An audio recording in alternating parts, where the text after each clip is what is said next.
Hey everybody, I wanted to hop on here to show you how to complete the pixel art lesson for today. You have 5 challenges here at the bottom. So there's challenge 1, here's challenge 2, 3, 4, and 5.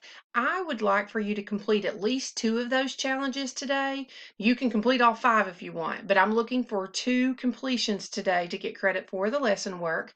I'm going to go ahead and just select challenge 5, and I put in the assignment explaining that you will put your answer or your product to the multiplication fact sentence, and you would put it in column B. So I'm going to go ahead and do the first one for you, and you're going to be able to see the colors start popping up on your screen because it's going to color it based on whether or not you answer it correctly. So the first one is 3 times 3. I know that 3 groups of 3 is the same thing as 3 plus 3 plus 3. So I could just add 3 plus 3 to get 6 and 3 more to get 9.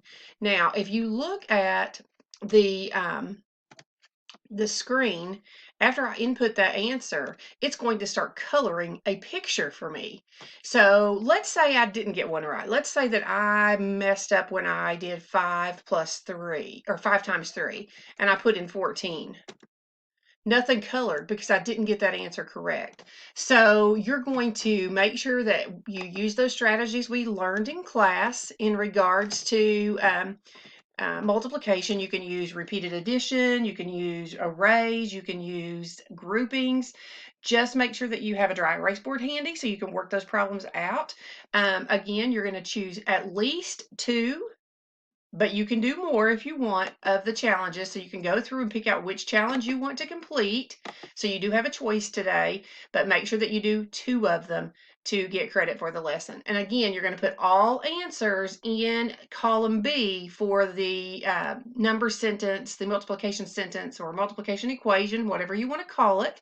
You're going to put the answer to that, the product, to the multiplication sentence. So if you're going to do 1 times 7, you're going to actually put 7 in the column B in row 9. So here's your rows. So you can go by the rows, and then the columns are going to be here. So it would be in column B. If you have any questions, you can always hop back on the whole group Google Meet until 3 o'clock, and I'll be there to help you. Thanks.